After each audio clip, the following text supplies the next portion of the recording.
अगर आपने ये पूरा वीडियो देख लिया तो आप रेड फ्लैग और ग्रीन फ्लैग पहचानना सीख जाओगे, ना हेट से, ना जजमेंट से, बल्कि पैटर्न रिकॉग्निशन से।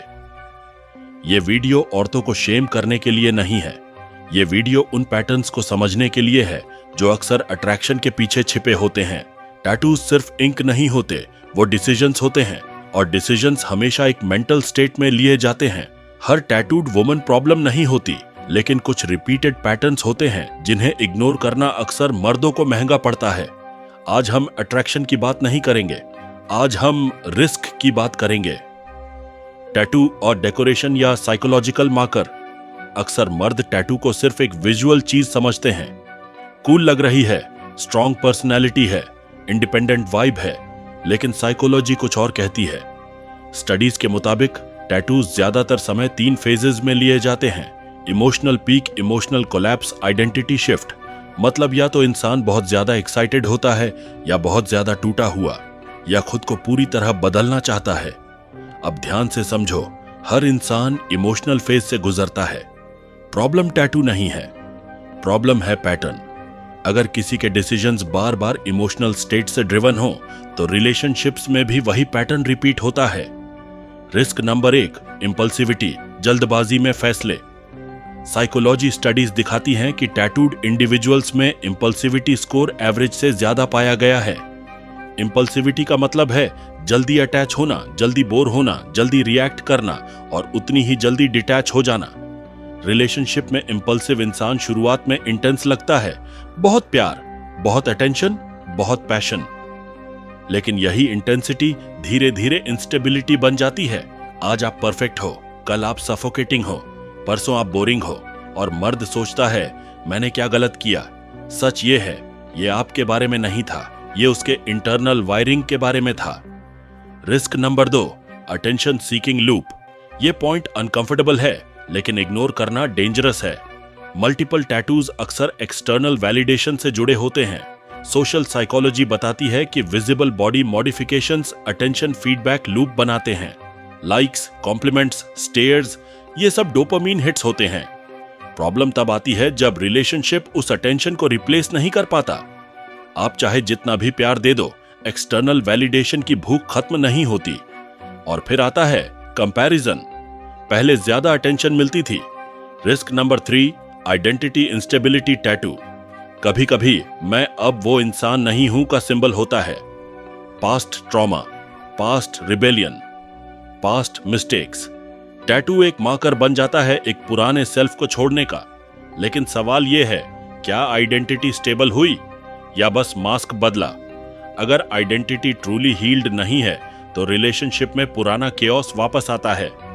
Risk number 4, rebellion cycles. कुछ टैटूज रिबेलियन के फेज में बनते हैं।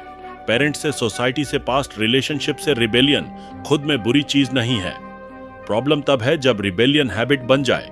ऐसा इंसान हर स्ट्रक्चर से लड़ता है, रूल्स, बाउंड्रीज, एक्सपेक्टेशंस, और रिलेशनशिप स्ट्रक्चर के बिना सरवाइव नहीं करती।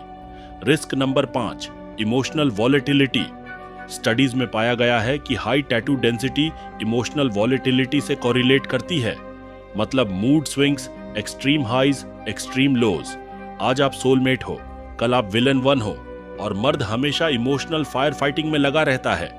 ये प्यार नहीं है, ये इमोशनल केओस है।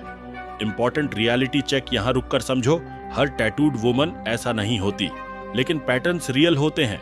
प्रॉब्लम टैटू नहीं है, प्रॉब्लम है मल्टीपल कोरिलेटेड ट्रेट्स। टैटू एक सिग्नल हो सकता है, फाइनल वर्डिक्ट नहीं। स्मार्ट आदमी सिग्नल इग्नोर नहीं करता, वो ऑब्जर्व करता है। Risk number 6, boundary resistance. Psychology में एक कॉन्सेप्ट है, ऑथोरिटी रेजिस्टेंस। कुछ लोग बाउंड्रीज को कंट्रोल समझते हैं। तुम मुझे चेंज करना चाहते हो, तुम इनसिक्योर हो, तुम टॉक्सिक हो। जबकि सच ये होता है, आप बस स्टेबिलिटी चाहते हो। हेल्थी रिलेशनशिप में बाउंड्रीज रिस्पेक्ट होती हैं, कैओटिक रिलेशनशिप में बाउंड्रीज अटैक होती हैं। Y man ignore these patterns? क्योंकि अट्रैक्शन लाउड होता है, पैटर्न्स साइलेंट होते हैं। अट्रैक्शन इंस्टेंट रिवॉर्ड देता है, पैटर्न्स डिलेड कॉन्सिक्वेंसेज लाते हैं। और ज्यादातर मर्द शॉर्ट टर्म डोपामीन को लॉन्ग टर्म पीस से ऊपर रख देते हैं। Green flag versus red flag, mini 1 framework. Green flag, tattoo का clear meaning, stable life decisions, consistent behaviour, emotional accountability. Red flag, tattoo as rebellion badge, chaotic dating history, extreme emotional swings, constant validation hunger part. 2 में हम और deep जाएंगे जहां बात होगी trauma bonding, short term excitement traps और long term relationship damage की. याद रखो, हर इंटेंस कनेक्शन रियल नहीं होता. कभी कभी वो सिर्फ ट्रॉमा बॉन्डिंग होता है जिसे लोग प्यार समझ लेते हैं. ट्रॉमा बॉन्डिंग क्या होता है? ट्रॉमा बॉन्डिंग तब बनता है जब अट्रैक्शन पेन के साथ मिक्स हो जाए. साइकोलॉजी बताती है जब किसी इंसान ने पास्ट में रिजेक्शन, निग्लेक्ट, बिट्रेयल झेला हो तो उसका नर्वस सिस्टम इंटेंसिटी को सेफ्टी समझने लगता है. यानी ड्रामा, पैशन, इंस्टेबिलिटी, चमक, एक्साइटमेंट, इमोशनल हाइज, लोज, डीप कनेक्शन, और यहीं से प्रॉब्लम शुरू होती है. Risk number 7, chaos. Feels like chemistry. कई मर्द कहते हैं भाई उसके साथ अलग फील आता है.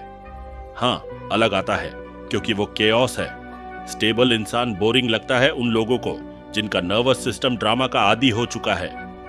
High tattoo density plus chaotic history अक्सर इसी पैटर्न से जुड़ी मिलती है. हर केस में नहीं, लेकिन कॉरिलेशन रियल है. Risk number 8, push pull dynamics.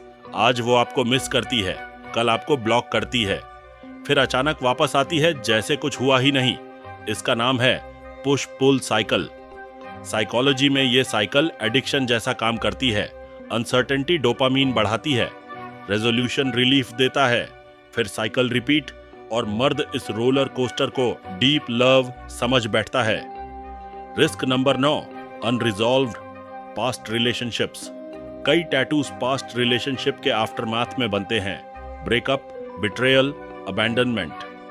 अगर पास्ट रिजॉल्व नहीं हुआ तो नया रिलेशनशिप ओल्ड वुंड्स का डंपिंग ग्राउंड बन जाता है. आप पार्टनर नहीं रहते, आप थेरेपिस्ट बन जाते हो, और रिलेशनशिप थेरेपी सेशन नहीं होनी चाहिए.